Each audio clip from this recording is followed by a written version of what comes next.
प्रातः स्मरामि हृदि संस्फुरदात्मतत्त्वं सच्चित्सुखं परमहं सगतिं तुरीयं यत्स्वप्नजागरसुषुप्तमवैति नित्यं तद्ब्रह्मनिष्कलमहं न च भूतसङ्गः तपोभिक्षीणपापानां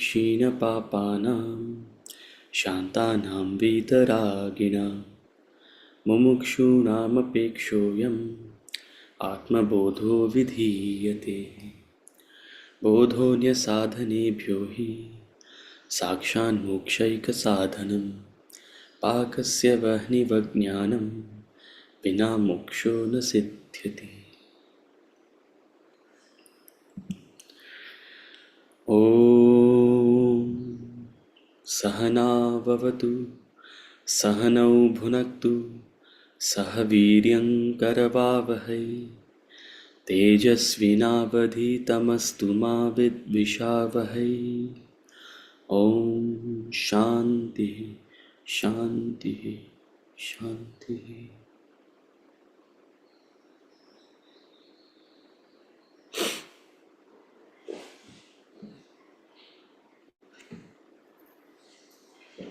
Okay, we'll chant from verse number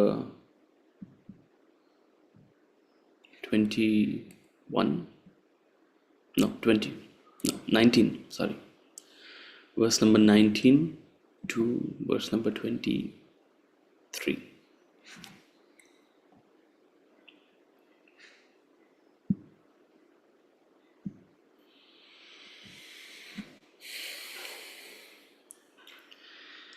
तपाम्यहमहं वर्षं निगृह्णाम्युत्सृजामि च अमृतं चैव मृत्युश्च सदसच्चाहमार्जुन। तपाम्यहमहं वर्षं निगृह्णाम्युत्सृजामि च अमृतं चैव मृत्युश्च सदसच्चाहमार्जुन।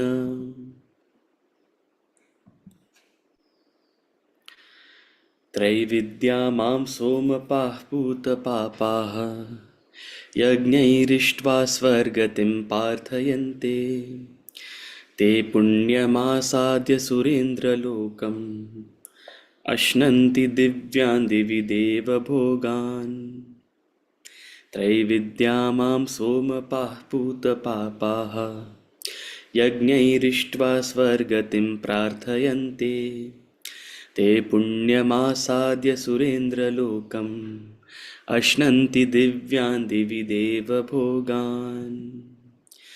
ते तं भुक्त्वा स्वर्गलोकं विशालं क्षीणे पुण्ये मर्त्यलोकं विशन्ति। एवं त्रयी धर्ममनुप्रपन्नाः गतागतं कामकामा लभन्ते। अनन्याश्चिन्तयन्तो मां ये जना पर्युपासते तेषां नित्याभियुक्तानां योगक्षेमं वहाम्यहम्। अनन्याश्चिन्तयन्तो मां ये जना पर्युपासते तेषां नित्याभियुक्तानां योगक्षेमं वहाम्यहम्। ये पन्यदेव बता भक्ताः यजन्ते श्रद्धयान्विताः तेऽपि मामेव कौन्तेय यजन्त्यविधिपूर्वकम्। येऽप्यन्यदेवता भक्ताः यजन्ते श्रद्धयान्विताः तेऽपि मामेव कौन्तेय यजन्त्यविधिपूर्वकम्। Okay. Hari Om everyone. Welcome back. Hari Om. Hari Om. Hari Om, sir. Hari Om. Hari Om. Hari Om. Hari Om. Hari Om. Start with questions. There are a couple of questions on the group. We'll try to do a rapid fire of them. Okay. First, Supriya ji, are you here? Yes, I'm here. Okay, great. So, Hari Om. further to my question, Hariom, further to my question yesterday on mind and intellect, is it then the mind or intellect which stores the strongest unfinished vasanas, which are carried forward into the new body after death? If so, what is the process of this transfer? If vasanas find a new body congenial to their growth, then what are the sequence of events of this movement of vasanas from one body to another? Okay, good question. First and foremost, going back to your idea of the mind and intellect, and it's very important that we understand this layer of our personality, these tools that we possess. Very few people understand the mind and intellect, their role, their their respective functions, and their role in the spiritual journey. Right? They play a very important part um, in your progress. You can make yourself, you can mar yourself with the mind. But to explain, okay, where do vasanas reside, and is it the mind or the intellect? We'll always come back to this idea of the pancha koshas. Okay, so I'll try to keep it simple, and there's always a deeper sort of elaboration we can go into at some point. But essentially, you, the individual, are a composition of spirit and matter, right? That's core Sankhya philosophy. You, this name and form, Supriya, with this body, is actually a compound. It is a compound essentially of spirit and matter.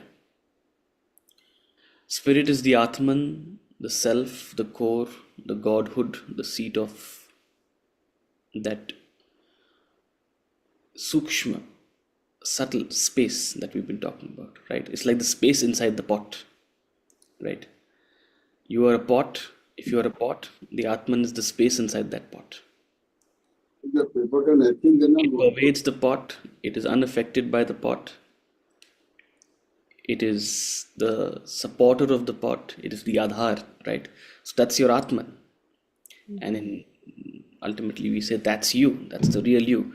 And this form, this body that you have acquired is something you need to transcend.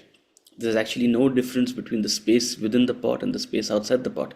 So this is the discussions we've been happening in the last couple of classes. But now your question is, what is this pot made of, right? So we say yes, this pot is made up of vasanas. It's called the causal body.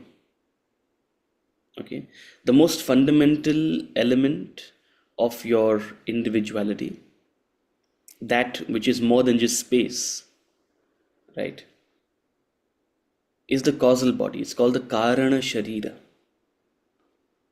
Okay, and that is the body of your vasanas. So it's not that the vasanas reside in the mind or the intellect, it is a body in itself. In fact, it is the most raw and the most essential aspect of your individuality. So, quite contrary to your thinking, it's not that vasanas reside in the mind and intellect, rather, the mind and intellect reside in vasanas. Or rather, the mind and intellect are a product of your vasanas. Think of it as the vasanas as a seed, and the mind and intellect as the manifestations of that seed, right? They're a plant, okay? And the mind and intellect each have distinct roles, but as your vasanas, so your mind and intellect.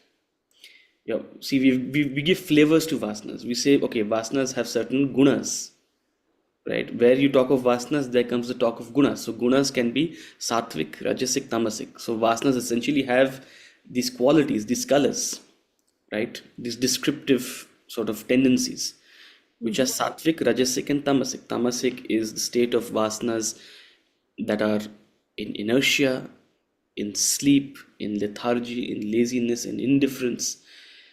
The vasanas of impulse, of agitation, of thirst, of desire riddenness is Rajas, and the vasanas of clarity, maturity, light, objectivity. These are the flavor of sattva. So vasanas have these essentially, whatever vasanas you have falls into one of these three categories or somewhere in the spectrum of these three.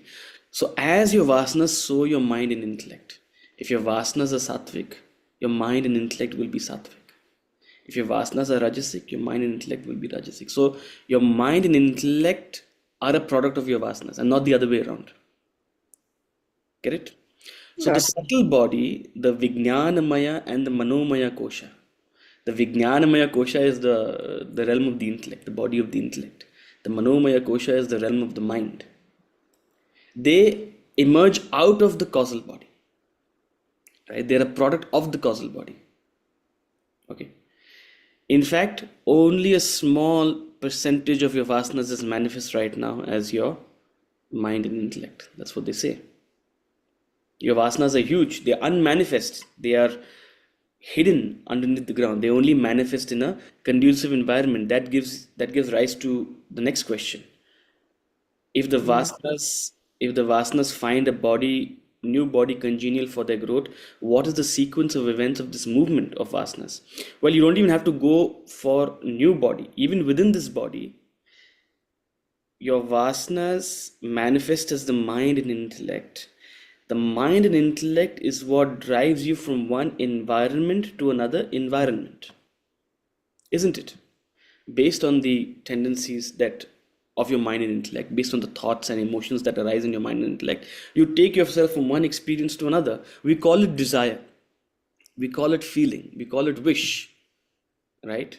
But your vasanas manifest as thoughts and desires, which take you from one experience to another, which further fructify into an experience. So the fullest manifestation of a vasana is the physical experience through your body, through your physical body. So vasanas use or sort of manifest as thoughts and emotions, and then ultimately as a physical experience. Okay, even in this experience, in this incarnation, in this body, that's how vasanas function. So vasanas manifest in a conducive environment.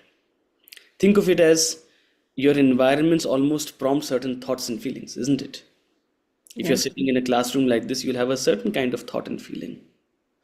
So think of if the vasana is the seed, the environment is the soil.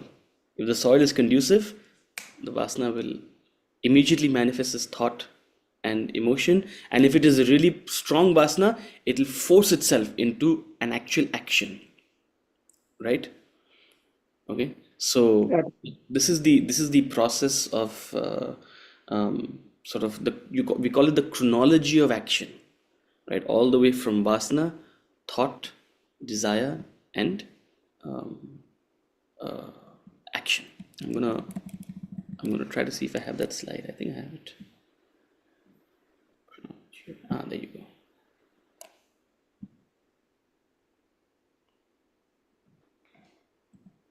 Vasana leads to thoughts in your intellect, desires in your mind, and they manifest finally as actions. And through your actions, the way in which you perform actions, the attachment with which you relate to things and beings and situations and circumstances around you, the kind of mental impressions you create through your actions, what you're doing is creating more vasanas. So this is a loop. Vasana, thought, desire, and the nature of your action creates further vasanas. So what is karma yoga? Karma yoga is that path of action wherein you act in the right manner, whatever right means. Right action is that which doesn't create further vasana. It simply helps exhaust whatever is there, aligned with dharma, and leads you to a state of vasanalessness. Right? That's evolution.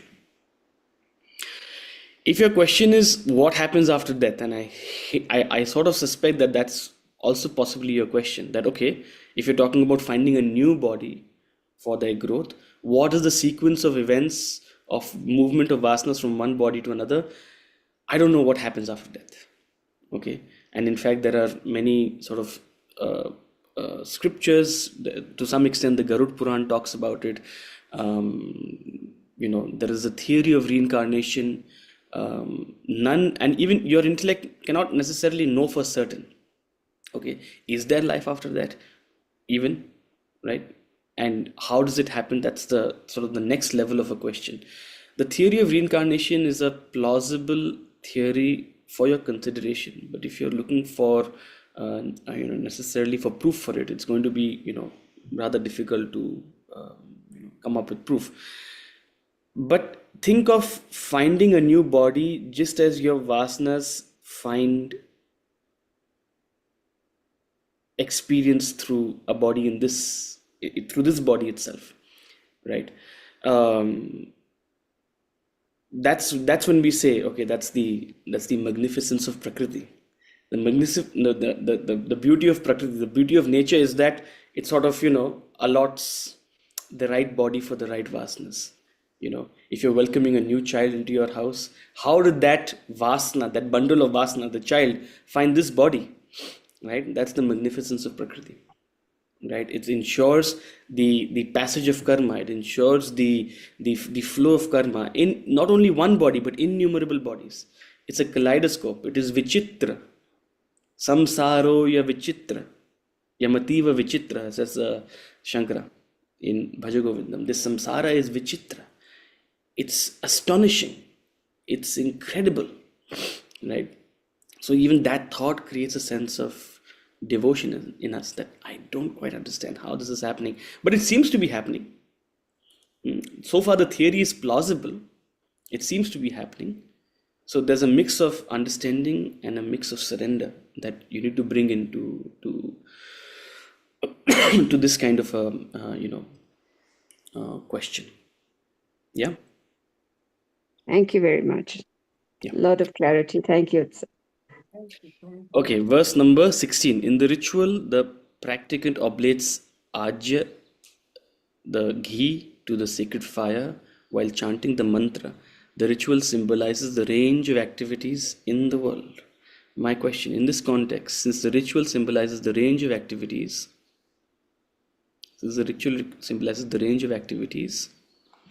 in the world, then is the practicant the waker in the waking world?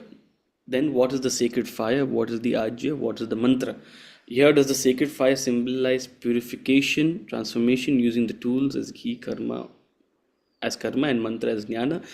That's a beautiful interpretation, Rashmiji, and I'm glad you're thinking along these lines. That's one interpretation you can have. But essentially, yes, in this context, the ritual symbolizes the range of activities in the waking world. This waking world itself is a huge yajna, and you are a participant of that yajna. And that fire represents the goal of your life, right? Ultimately, when a set of people come together towards a spiritual goal, that's the ultimate yajna. But you can think of any goal, any collective goal that you may have at any level. Your family, your household is a yajna, right? Wherein you as an individual are offering your efforts. So all the samagri, all the ahutis, including the ghee, is works towards invoking and sustaining that fire, right? So whether it's ghee, whether it's samagri, whether it's the various sort of grains and everything you offer into the fire, they all represent your your efforts. And I like the interpretation of, okay, ghee as karma and mantra as jnana, because one is grosser, one is subtler, right? Uh, you know mantra is perhaps a more subtle offering or a more subtle invocation to the Lord. It's a more subtle way of connecting rather than just offering your physical efforts and sort of material contributions. So you're totally free to interpret these. There's no sort of hard bound interpretation, and I like this interpretation. It's quite unique. Okay, verse number 18. The self is considered your friend because it supports everything you do, whether you indulge in good or bad activities. The self faithfully supports action. One second, let me just pull out verse number 18.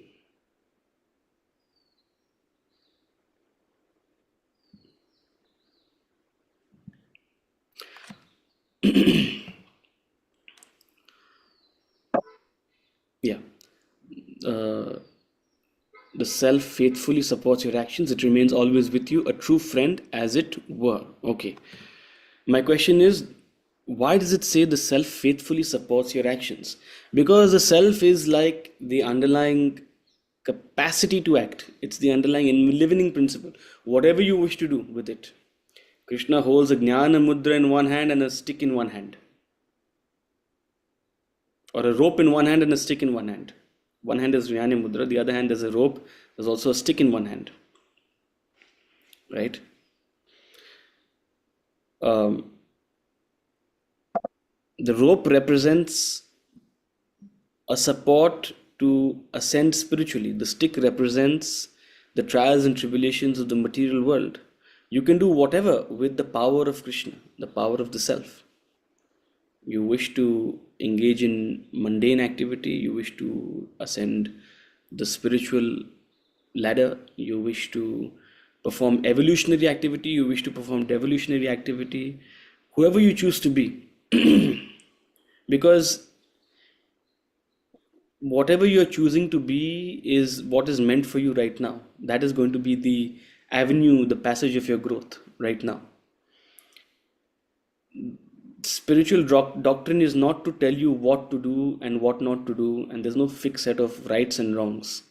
Everyone has their own journey to growth, and in fact, someone very often what is right for one person may actually not be right for another person. You may have to stumble a couple of times. There are lessons you all have to learn.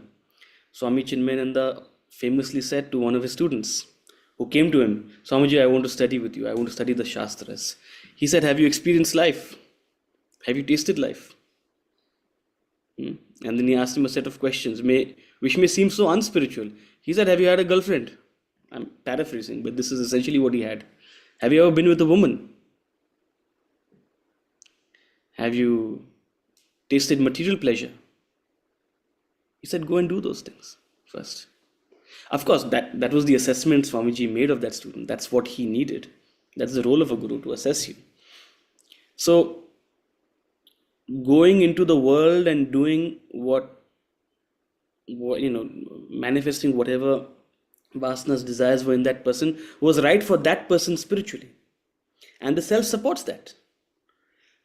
Right? It's not a moral police. The self is not a moral police in you telling you, hey, don't do this, this is not good, this is written in the Bhagavad Gita, you shouldn't do this. No, whatever you wish to do as per your understanding, as per your judgment, you do. The self will support you. So it has nothing to do with your action per se. That's what he means. And it's interpreting that as a friend. Faithfully means it's not that it lets go sometimes. It's not that it abandons you at any point, right? Even the sentence, it remains with you, arises a beautiful feeling into you. Why does it give a feeling of assurance to us? So that's the reason why it's called a friend, right? A friend means sort of a support with you. Spiritual journey is a journey of growth. It's not about chasing something or something that someone else has achieved. It's not imitating someone else. It's not a time bound activity. It's a process of gradual growth, and you will do yourself good if you take baby steps and be true to yourself. To thine own self be true. Don't simply imitate a spiritual master just because they are impressive to you. Don't simply imitate what you have heard somewhere, maybe on YouTube or some other avenue, just because society validates it or says it's a great thing to do. To thine own self be true, and that will be the best process and the right process for your growth. And yourself is a friend in this, right? So as long as you are true to yourself, and as long as you are accountable to yourself, that is the right path of growth, and the self is your friend in this. The self is not a moral police that is telling you what to do, what not to do. Right? I think in that sense he's used the term, and that's so reassuring, isn't it? Right? It's not that we have to be something or appear in a certain way, or say something and not say something else, right? So be natural. The self wants you to be your most authentic person, right? Because that's the only way and that's the right way to growth. Yes, Ankit.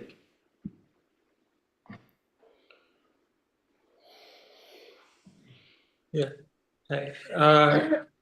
My question actually is from Sunday's class in the 11th verse.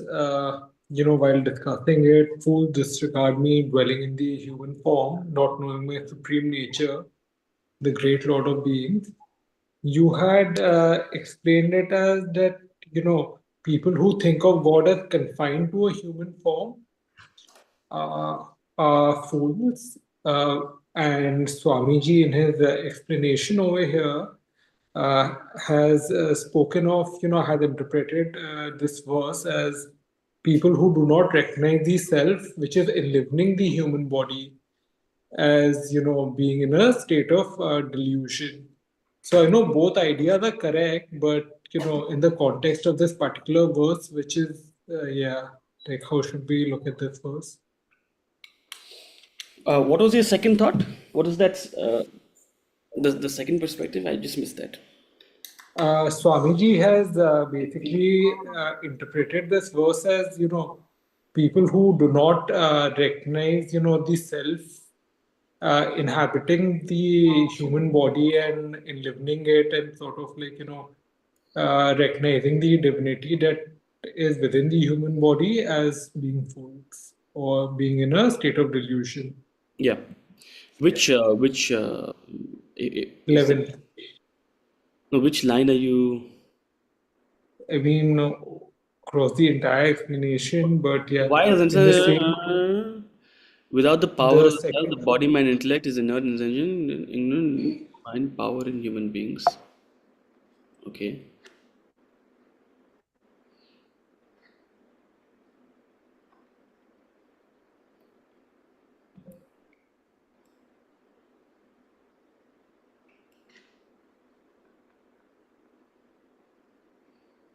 Comprehend. Okay. So, which is the right way to look at this verse, right? Now, um, I mean, there's no right there are, or wrong, there's but no, they are correct. There's no right way, and it really depends on where you place the emphasis. But what I spoke was from a lens of sort of social custom and devotion, what we think of God, right? And here Swamiji is coming from a perspective of evolving your understanding of God, right? So the body is merely a sort of a form to depict, but as you grow your understanding of divinity, you'll recognize that it's not merely the body, but that enlivening the body, right? So without the power of the self, the body, mind, intellect are ineffectual, inert, insentient. The self is that infinite power that enlivens them, that enables them, that supports them. So, as you grow in your understanding of God, in your exploration of the idea of God, divinity, you'll not restrict it to simply a form or a particular concept or an idea or a particular depiction. You'll sort of expand your understanding, right? So both are sort of equally, important perspectives, right? Uh, I was uh, I was coming from a perspective of sort of verse number. I think verse number 9 and 10, 8, 9, 10 are talking about a certain role of God, right? A certain role of God in creating this universe. That was the discussion we were having, right? So in that sense, thinking of God as this sort of all-powerful entity. So first is to dismiss what is God's role in creating the universe. So 8, 9, 10 sort of lead you to a way of thinking of, okay, God is not necessarily a creator or a doer. It is simply that Adhara Shakti. It is simply that enlivening principle. And then dismissing your idea of what God looks like. So, even as an Adhar Shakti, God is not necessarily in a human form. It is sort of more abstract than that. So, a human form is only to make it more relatable, right? To bring it down to sort of a to cater to, perhaps our emotions, right? But you must push yourself to just as you have pushed yourself to raise your understanding of creation and Maya, you must push yourself to raise your understanding of God and divinity in general, right? So I think that's the perspective I came from. Yeah. Yeah. So, I mean, the same verse basically can contain two ideas, two subtle thoughts, right? And this is what will happen, Ankit, the more you study and reflect on scripture. And that's the beauty. And I'm glad you brought this up because um, different teachers, different commentators, depending on the circumstance and depending on, sort of their flow of thought, emphasize certain things because it's impossible to maybe cover everything, right? And, you know, of course, the reason I keep telling you to come back to the text and read the text is because what is written is very, very condensed thought. What to say, what not to say has, or what to focus on has been condensed and sort of reflected upon by Swamiji and very deliberately put, right? There's a little less deliberate reflection that happens when one is speaking. When one is speaking, one is following maybe a flow of thought from the immediate class, what has been the discussion. So, both are helpful. Sort of use both to. Very often, when we were studying in the ashram, Swamiji would also go on to his own tangent of, what he wanted to speak about in a certain verse. Sometimes you'll see a verse has only 5-6 lines of explanation in text, but actually in conversation he's spoken for a whole class, 45 minutes, 1 hour on that verse, right? So um, there's no one interpretation. Not that two interpretations should be contradictory, not that, oh, anybody can interpret whatever they want, but elaboration can happen and totally depends on the circumstance, who is being spoken to, when, right? Also, not everything that is spoken needs to be recorded as scripture, right? So what is actually recorded and what is written is very deliberate to facilitate a certain flow of thought. But as you study, as you read, as you reflect, your own mind will expand. Your thought associations you will make with certain verses and ideas and concepts will grow with time. Yeah. Yes, Rituji. Thank you. Coming back to the first question that Supriya ji had raised Yeah. about vasanas. Mm. So, just wanted to ask, like you mentioned, that if vasanas find a conducive environment, Mm. I just wanted to ask that can we say that uh, because I've heard again in talks and other things that that uh, when rebirth happens, the the soul, pardon me for using maybe loose words, but rebirth happens and one comes to a body which anyway is supposed to be conducive for the uh, um, for the you know the realization, or for the of the vasanas. Again, I'm forgetting the word. um, you know uh, Correct. so Your environment, your body, your circumstance is best suited for your spiritual evolution. Your experience is not a unique and sort of, sudden occurrence. It is part of a long chain of events, a chain of events that you may not even have memory of, right? But also the idea is not to try to make sense of everything. The idea is to seek whatever lessons one can learn from whatever one comes across, right? Because um, if we react impulsively to sort of circumstances and situations, chances are that we are only cultivating more sort of impressions. The idea and the ultimate message of sort of spiritual growth is to neutralize yourself to all vasanas, to neutralize yourself to all circumstances, situations, to have a balanced and a poised and an objective view, to become a sakshi, to disassociate, right, from vasana. So that's the ultimate message that you know. Ultimately, it's not the circumstance that matters, but how you respond to it that is a measure, a highlight of spiritual growth. I was reading somewhere that the idea of karma is so deep and so incomprehensible. What may seem as punya is actually a papa.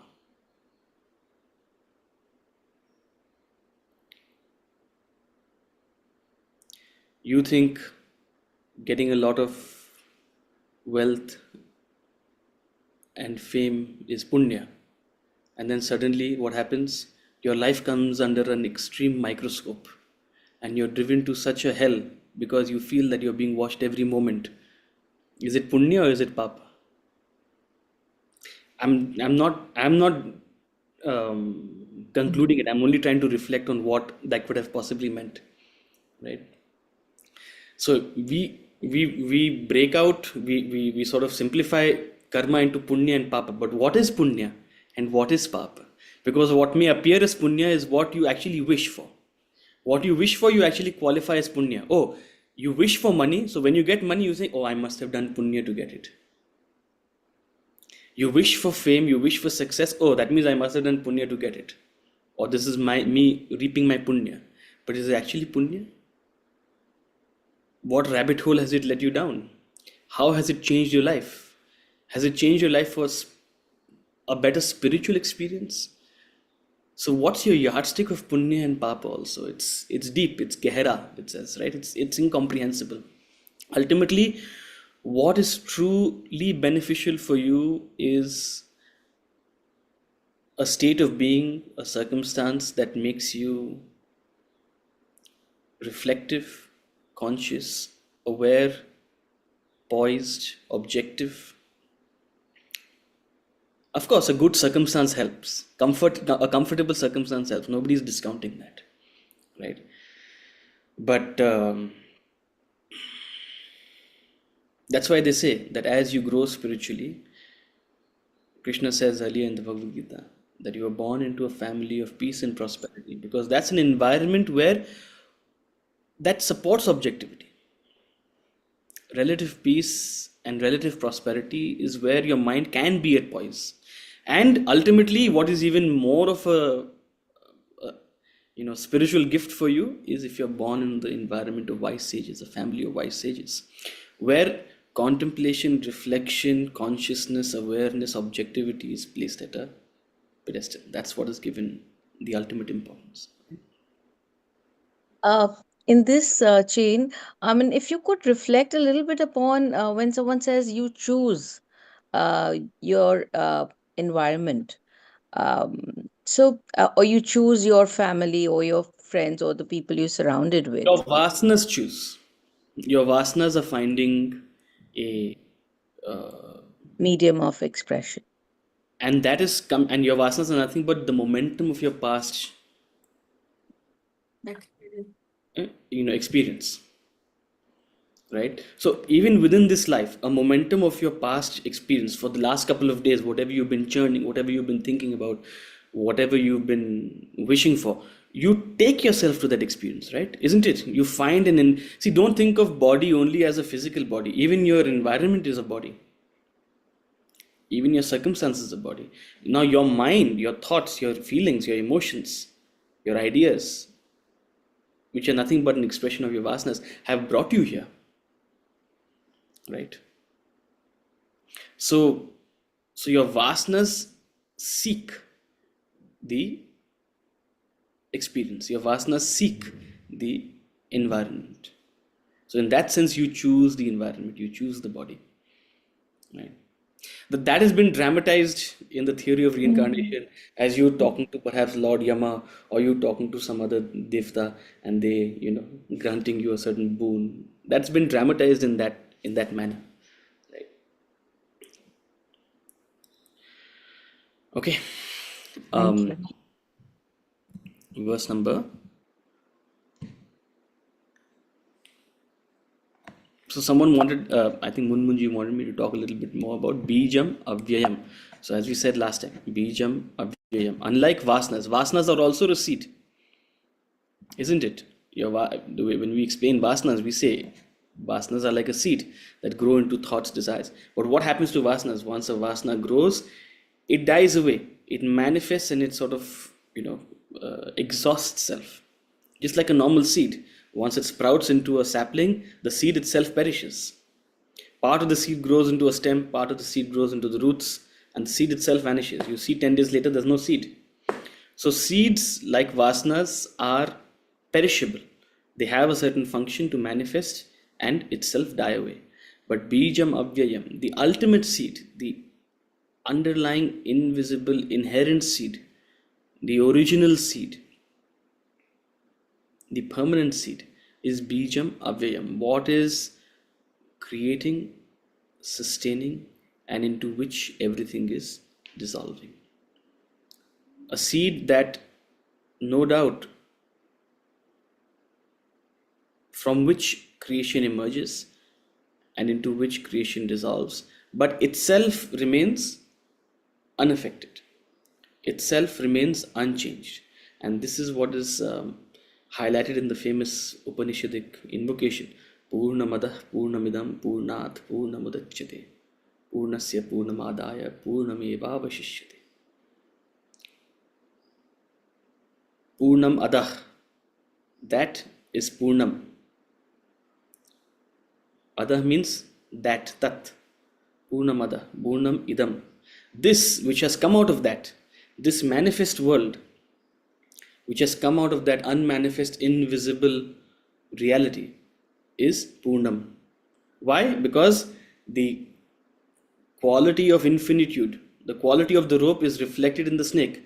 Infinity of the Purnam of that is reflected in the Purnam in this. So Purnamada Purnamidam Purnat Purnamudachyate Purnasya Purnamadaya Purnameva Avashishyate.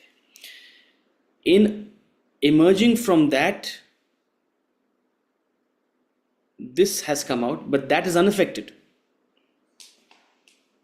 And we can spend, I can sort of break down the entire verse. We'll spend about 20 minutes, 30 minutes discussing this. I'll do it in another session because, but this is the essence of the mantra.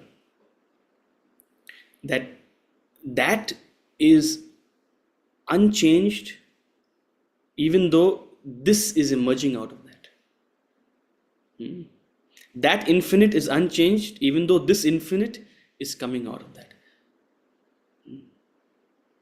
So, bijam avyayam, that's the idea being conveyed even in that beautiful invocation. Before the Ishavasya Upanishad, you chant this invocation. Okay. Thank you, sir. Verse number 19. Tapamyahamaham varsham nigrinam yutsrijami cha amritam chaiva mrityuscha sadasachaham arjuna. And in this theme of expressing its manifestation, Krishna says, as Brahman says, I give heat, I withhold, I send forth rain, I am immortality as well as death, being and non-being, O Arjuna. So, even though he's trying to give manifestations, but at the same time he's trying to also show the apparent contradictions. Because if you think you can understand what is God through manifestations, you are mistaken. It's only going to send you a deeper rabbit hole of contemplation, of trying to resolve contradictions. So, I give heat, I withhold, and I send forth rain. The entire cycle of creation and support, the maintenance of creation happens through the cycle. Heat causes evaporation, evaporation leads to condensation, condensation leads to rain, rain leads to further sustenance and support and a way of feeding oneself. So this entire cycle of creation is sustained by this force. He says, I am the one that is enabling it. I am that which is empowering the sun. I am that which is enabling the plant to grow. Elsewhere in chapter 10, he'll say several things. But then again, he says, I am immortality as well as death. Amritam cha mrityu cha. I am immortality, amritam. Mrita means death, to die. Amritam means immortal, that which doesn't die.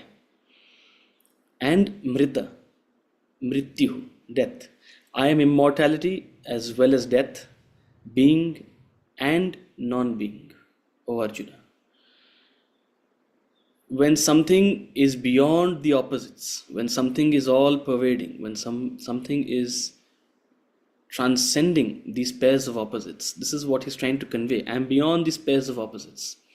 The idea of immortality comes only because there is mortality. Where there is no mortality, there remains no need for immortality. Mortality is the idea that everything has a beginning and an end, or everything that is will come to an end. That is mortality. And in this relative sense, he says, I am that sustaining power which causes the birth and dissolution of beings. From me everything emerges, into me everything dissolves. In that sense, I am death. And yet I am beyond it. I am immortality. I am that Adhar which is unaffected through all of this. I am that unchanging substratum. I am immortality. Being and non-being. Being is something that is vyakt. Non-being is simply that is avyakt. Sat, and this is not talking about Sat in the ultimate sense. Sat is that which is real right now because it has a manifestation, and Asat because it is unmanifest. The moment it becomes unmanifest, it becomes unreal, as it were. It no longer exists. So I pervade and transcend Sat and Asat. In the end of all of this, in the end of chapter 10, he'll say, Arjuna, there's no end to my manifestations. Why are you asking this question? Stick to try to understand the philosophy. Stick to try to understand the message I'm trying to give you. But since you're asking for it, since you want an elaboration, let me give you a little more. And now, verse number 20 and 21, two very beautiful verses which talk about those who choose to stay on the path of the moon, those who sort of live a certain kind of life, wishing to enjoy, and those who choose to transcend it. And that's why you see a slight shift in the meter as well, because it requires a certain highlight. We'll chant verse number 20 and 21 together. Traividya mam somapah putapapaha yajnairištva svargatim parthayante te punyamasadya surendra lokam ashnanti divyan divi deva bhogan te tam bhaktva svargalokam vishalam kshine punye martya loke vishanti evam trayi dharmam anuprapannaha gata-gatam kama-kama labhante. We're building up to a beautiful verse, and which is why he's trying to grab your attention. Pay attention. Perhaps that is why he's changing the meter of this verse itself. But verse number 20 says, the knowers of the three Vedas, the drinkers of Soma, those purified of Papa, worshipping me by Yajna, they pray for passage to heaven, and they, reaching the holy world of the Lord of the gods, enjoy the divine pleasures of the gods in heaven. They, having enjoyed their vast world of heaven, their punya exhausted, enter the world of mortals, thus abiding by the injunctions of the three Vedas, desiring objects of desires, they attain the state of going and coming. So everyone short of spiritual enlightenment is subject to the state of going and coming, and through their actions, through their intentions, through their conception of what they are seeking in life, they are constantly subject to going and coming. You perform actions aligned with Vedic injunction. You perform action in the spirit of yajna. You live a life based on vidhi, based on the injunctions of the scriptures. But what are you doing all of this for? You pray for a passage to heaven. May my life be a little more blissful. Sabka kalyan ho, sab sukhi ho. May everyone be blessed. Happy Diwali. May your life be filled with light and joy and bliss and little more money. No one says it, but everyone wants it. May Lakshmi bless you. So what is all of this? This is a praying for passage to heaven. And no doubt, people with noble intentions, educated people, the knowers of the three Vedas, those who have worked on themselves and purified themselves, improved themselves, perform action in the right spirit, but their intention remains simply a passage to heaven. And when they function in the spirit of yajnas, no doubt they attain heaven. Now, heaven is not a geographical place. It's been symbolized as a geographic, it's been sort of conceived as a geographical place. It's the abode of the Lord of the gods, Surendra Loka. The Lord of the gods is Indra, and he is the ruler of heaven. So it's the world of the Lord of the gods, Indra Loka. So you attain the Lord of the realm of the Lord of the gods. It's a state where it's a blissful state of mind. Imagine when you attain a state of power and wealth. Your mind is free from a lot of worries and anxieties, isn't it? There's no denying that. And in heaven, everything is done for you. You don't have to move an inch. All of you living in Ashoka Road are in heaven. Rashnaji, don't have to move an inch. A little bit you have to move.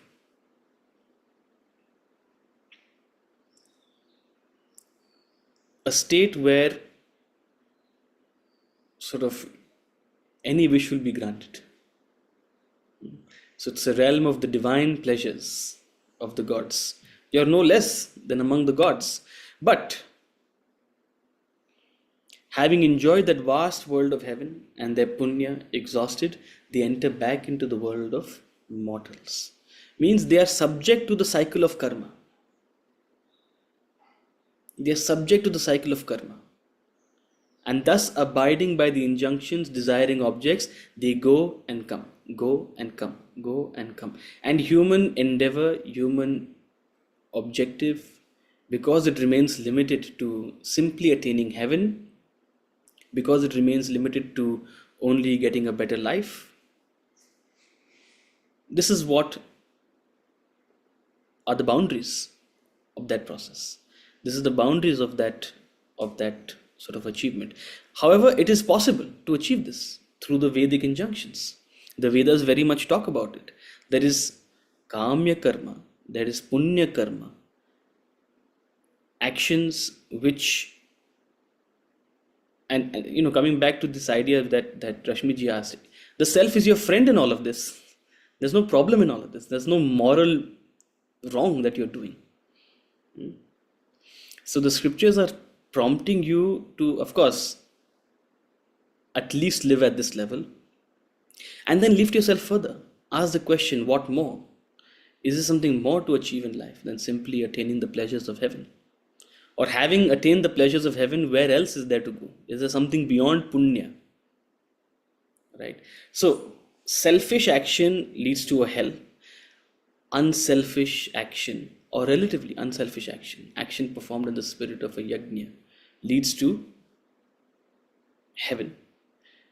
Selfless action, there is something also called a selfless action, which leads to enlightenment. And that's what they are prompting you to. Scriptures are prompting us to seek. That is what the scriptures are prompting us to try to achieve. God realization, self-realization, an exit of this cycle of coming and going. Punarapi jananam, punarapi maranam, punarapi Janani Jathare Shayanam. Again birth, again death, again born into the womb, again subject to growth, decay, disease, death. How long has this been going for, and for how long will we allow it to happen? At what point will we step out of this cycle and ask ourselves, what is more to this? What is all of this about? That's the ultimate purpose of the scripture, to enable you and to support you in that endeavor. And all the time, sometimes softly, sometimes in a very harsh way, the scriptures will remind you that that's your purpose. Bhaja Govindam, Bhaja Govindam, Govindam Bhaja Muramade. So the scriptures have a solution for you to live a noble, honorable, and pleasurable life, no doubt about it. No doubt about it. But the scriptures are also prompting you to go a little further, right? And this is what he's going to come to in the next verse. He's going to promise you that if you follow a certain path, if you follow a certain way of being, if you follow a certain mindset and a certain intention and attitude, you will not only enjoy what is here in the world to enjoy, but you will be assured of what lies beyond. Right? Contemplating on the beyond, it's not a fantasy land. It's not that you reject what is here and simply go into a dream world of what is beyond. No. But equally, it is important to contemplate upon it. Where have I come from and where am I going? To what am I going? What's the point of all of this? These are very important existential questions. And the scriptures do a beautiful job in ensuring that you support that endeavor while catering to whatever needs attention here. Right? There's a class of people who will be completely dismissive about what is beyond. The world is here to enjoy, focus on what is here right now. And there's a class of people who will sort of, unceremoniously let go of what needs to be addressed out here and simply chase, some idea of the afterlife. Both are incorrect. Our Shastras provide that middle path, right? Taking care of your living a life as a yogi, as a sannyasi, anashrita karma phalam karyam karma karoti. Whatever your karyam karma is, whatever your nitya karma is, you must do it. And in the same vein, take out a portion of your life, take out a portion of your effort to contemplate upon what's beyond.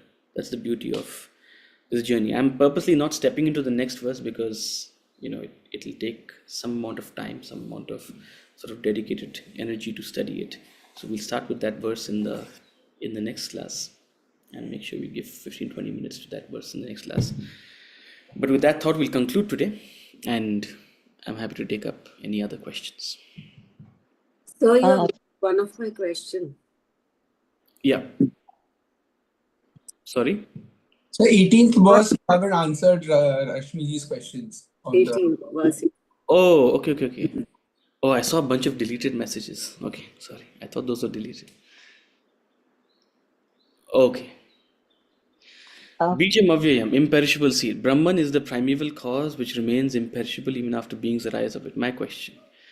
The reflected consciousness or the reflections, isn't it the awareness reflected in the ego through our mind? So the reflected consciousness is created in the mind, which is the reflected surface, and they are created because of ignorance, so they are perishable. Is there a direct link or connection between the imperishable Brahman and the perishable seed, the vasanas? Okay, I'm going to take you a step back because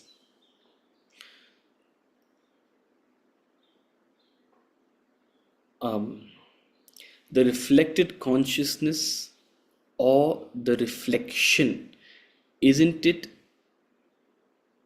awareness reflected in the ego through the mind? Look, the ego, the mind, the buddhi, they're all one sharira, they're one body, they call the sukshma sharira, and that is simply the reflecting medium, right? Consciousness is still consciousness. It is simply a mirror, a prism, a colored glass through which consciousness is passing through. So the resulting light, the resulting consciousness, the reflected consciousness is distorted by the body or the plane or the reflected medium, whatever you want to call it, right? If the mind is pure, the reflection will be pure. If the ego is very powerful, the reflection will be egoistic, right? So the reflected consciousness is created not in the mind, through the mind. The mind is a reflecting medium, right? Again, this is a question of semantics, because is the image in the mirror or is the image being created through the mirror? Depends. Are you seeing it as a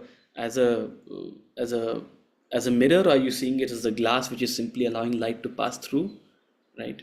So, if you go to, immediately I'm remembering Barcelona. If you go to that La Sagrada Familia, the famous church out there, there's colored glass, and the light passes through that colored glass. So in that sense, the glass is a medium through which the light passes, right? And that's creating colored light. Is the light actually colored? No, it's the glass which is distorting the color. So created in the mind, through the mind, however you want to see it, which is creating a consciousness of objects and beings. So your consciousness of things and beings is pure consciousness passing through the distortion or medium of the mind, or rather vasanas. Really, it's the vasanas. So is there a direct link or connection between the imperishable seed and the perishable vasanas? Well, the vasanas are the reflecting medium. Okay, we see, the mind is nothing but vasana manifest. As we said in the beginning of the class, your mind is as per your vasanas. So you want to call it mind, vasana, that reflecting medium, and the reason why there is a reflecting medium is because of vasana, right? So when you and the whole job that needs to be done is to purify, to improve, to remove the distortion of the reflecting medium, because that's all we can work with, that's all we can do, and there are some technical terms in Vedanta, again, which I don't want to get into at this point, but again, I'm remembering that beautiful lecture by Swami Sarvapriyananda, where he says you don't have to worry about consciousness. What you have to do is focus on this reflecting medium. If this reflecting medium is extroverted, if this reflected medium is unconscious, if this reflected medium is egoistic, then your experience will be that. But if this reflecting medium turns introvert, if this reflecting medium turns intentional, if this reflected medium is purified through sadhana, right, that's when you're going towards sort of spiritual realization, right? Perhaps we'll spend maybe at some point in some class, I'll talk to you about the idea of enlightenment, if ever that question comes up. But this is the link between Brahman and Vasana. There's no direct link. They are two distinct things. Brahman, pure consciousness, is like the sun, and Vasanas are like the reflecting medium. Concept of Bijam Avyayam, does it signify the concept of Supreme Being extending beyond the perishable and the imperishable?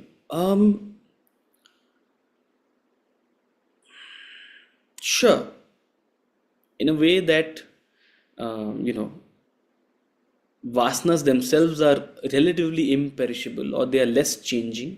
So you can interpret vasanas as imperishable, and the output of vasanas, thoughts, feelings, emotions, forms, as perishable, because they come and go.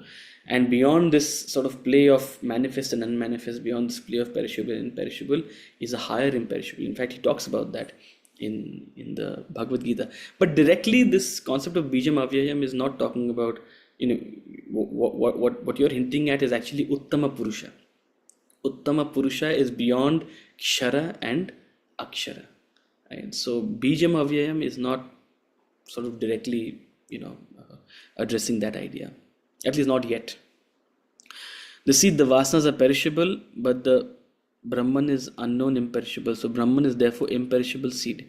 Concept of Brahman being an imperishable seed which gives rise to innumerable perishable due to Maya illusion.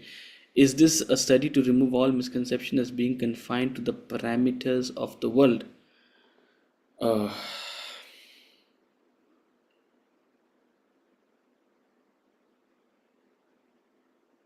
Yes, because the moment you think, immediately when you've placed Brahman as an Adhar or simply as a facilitator in the creation and not necessarily limited to the creation, you're trying you're immediately positing that God exists beyond the world.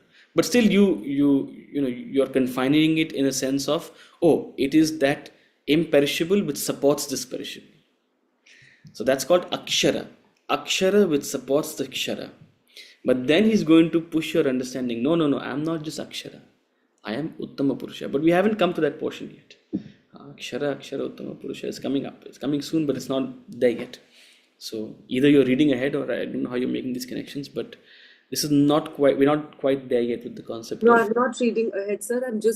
I always use Vedanta treatise as a reference, and maybe they're getting that. Yeah, so whenever he'll talk about that in Vedanta treatise, he's talking about Uttama Purusha, which we'll come to in some time. But per se, Bijam Avyayam is not addressing that. Bijam Avyayam is addressing the idea that from me this world has come, but I am unaffected, unchanged by this creation. Means I am disassociated with this creation. If I am unchanged, unaffected, means I am disassociated. I am simply the supporter of this. Just like the paper is disassociated with anything that's written on it. You can write shlokas or you can write abuses on a piece of paper. The paper doesn't change, right? The paper is the paper. On a screen, you can show a beautiful scene or you can show a vulgar scene. The screen is unaffected, which is also implying that the screen is beyond what is being projected upon it. Right? So this is the contemplation that the idea of Bijam Avyayam sort of nudges us towards. Yes, Rituji. My question is that about heaven, as we were talking earlier, that according to scriptures, like you did mention, I mean, I must have misunderstood or I'm not sure, that you don't go to heaven and come back. Or is that even a thing in our scriptures? Heaven. You're reading it right here that you ascend to a state of Indraloka, heaven. And earlier in chapter 8, he said all the worlds up to Brahma Loka are subject to return. Now, he doesn't delve into that too much in the Bhagavad Gita, but there are other scriptures which, and several portions of the Vedas which talk about sort of, such a thing. But is it a physical realm or is it a mental realm? Now, Vedanta interprets it as a mental realm, right? That what perhaps the sages were trying to convey to us was a subtle idea through a dramatization that your mind rises to a state of elation. See, you go to a mandir, you go to a temple, you feel you're in bliss. You you pay a lot of money and you go to Mount Kailash for a parikrama. You have to pay a lot of money for that, huh? But in those 6-7 days, you're in bliss, you're in heaven. You feel, I am connected to divine, I am seeing Shiva. But what happens? The In day your you're mind. back, you're fighting with your spouse. You're back to your kich. Traffic on the way back from the airport. Huh? You had some work going on in the house and the contractor has delayed it. Shiva's disappeared. You went to heaven, and you came back.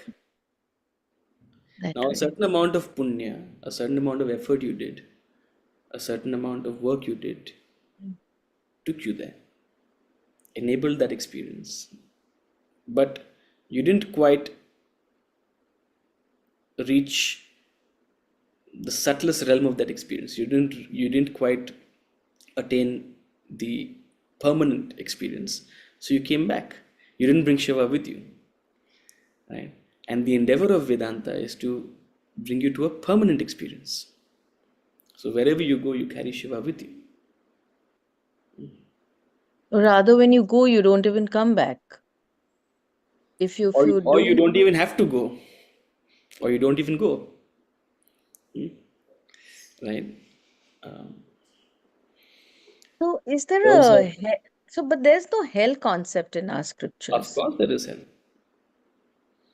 Okay. State of mental I mean, see, if you read the Garud Puran, it gives so many descriptions of hell.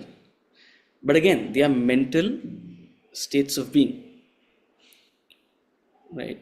They're states that your Sukshma Sharira occupies. A state of confusion is a hell. A state of anxiety is a deeper hell.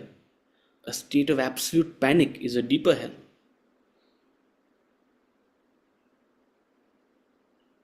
No, So there are so my several levels depending on the intensity of the emotion, depending on the intensity of the negative experience. No, so my question would be, if we are Vedantins, if we are following or trying to understand these scriptures, Advaita Vedant, so if there is a question from, let's say, someone who's younger, and someone says, so in its physicality, like one would say, I'm doing such bad things and I'm going to go to hell. Now, can I, or I mean, can it be dismissed as no, I don't know. I mean, I'm just trying to address this because this question comes Heaven to and me. hell are mental states, and they are very real mental states. And But based on only, the, huh? I'm sorry to say, but it is not a post death thing then.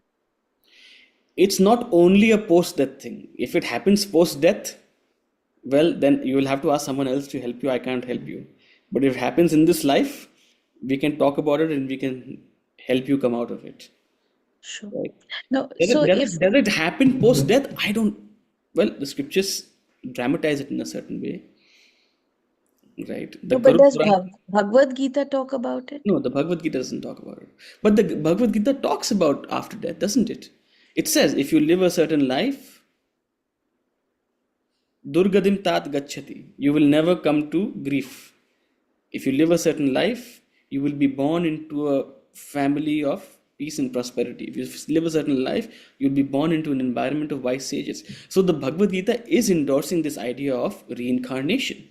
The Bhagavad Gita That's is talking about an interim. The Bhagavad Gita is talking about the fact that yes, you acquire different realms based on your actions, right? So if it what it doesn't do is delve into the worry and the fear of it, because it says, look, you live a certain way, you won't have to worry about all of that. But you don't have to wait for the afterlife to think about hell. Your actions will have an impact right now itself. If you live a selfish, indulgent, attached life, your living life will be a hell. If not today, then wait some time. Right now, the season is good. The moment your life is very fragile, your life is like a drop of water trembling on a lotus leaf. Nalani dalagata jalamati taralam. So wait for it. If you think you have the arrogance that, oh, I know what this is, I'm in control of my life, and you can do whatever the heaven you want or whatever the hell you want, you don't have to wait for the afterlife. Your life will become a living hell very soon. So that caution doesn't have to wait till the afterlife. And look, nobody is wishing for a hell for someone else, but you are rewarded by your actions, you're punished by your actions. And that punishment doesn't have to wait till death. It happens here and now. Yeah.